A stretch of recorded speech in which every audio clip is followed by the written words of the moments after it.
আসসালামু আলাইকুম everyone, welcome to my channel. আমরা এখন বাংলাদেশের সবচাইতে ব্যস্ততম একটা মহাসড়ক পার করতেছি। এটা হচ্ছে ঢাকা টু সিলেটের মহাসড়ক। সবচাইতে ব্যস্ততম এবং সবচাইতে ডেঞ্জারাস একটা হাইওয়ে বাংলাদেশের। সবচাইতে ব্যস্ততম আর সবচাইতে ডেঞ্জারাস মহাসড়ক বলার কারণ এটা একটা সিঙ্গেল লেনের মহাসড়ক।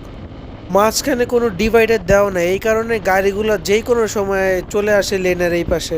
আপনি যদি এক্সপিরিয়েন্স রাইডার না হন তাহলে এই সিলেট মহাসড়কে আপনার রাইড করার কোনো দরকার নাই, কারণ এই বিভিন্ন বাস ট্রাক আপনাকে এরকমভাবে চাপ দিব যেটা আপনি কল্পনাও করতে পারবেন না। আর ওইগুলোর চাপের কারণে দেখা যাবে আপনার নিচে যে খাদ আছে খাদের মধ্যে বাইক নামা দিতে বাধ্য হবেন। অবশ্য আজকে গাড়ির এত প্রেশার নাই, কারণ আজকে হচ্ছে রবিবার। বিশেষ করে বৃহস্পতি, শুক্র, শনি এই 3 দিন ছুটির দিনগুলোতে এই সিলেট হাইওয়েতে গাড়ির অনেক প্রেশার থাকে।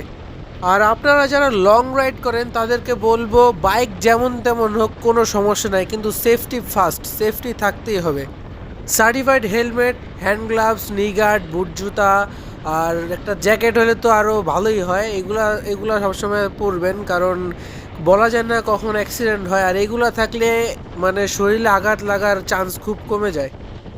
এই সিলেট হাইওয়ের অবস্থা বেশি একটা ভালো দেখতেছি না, কারণ একটু পরপরই গর্ত দেখতেছি। আর আমাদের বাইকের স্পিড মোটামুটি 70-80-র মধ্যে আছে, আর এই হাই স্পিড একটা গর্তের ভিতরে পড়লে তো অবস্থা খারাপ হয়ে যায়। আর যদি কেউ গর্ত খেয়াল না করে তাহলে মারাত্মক দুর্ঘটনা ঘটতে পারে। তাই আপনারা সবাই সবসময় চেষ্টা করবেন আপনার নিয়ন্ত্রণ অনুযায়ী আপনি যতটুকু স্পিডে বাইকটাকে নিয়ন্ত্রণ করতে পারবেন ওই স্পিডে বাইক চালান। যারা ভিডিওটা ইউটিউব থেকে দেখতেছেন তারা সাবস্ক্রাইব করেন, আর যারা ফেসবুক থেকে দেখতেছেন তারা লাইক এবং ফলো দেন।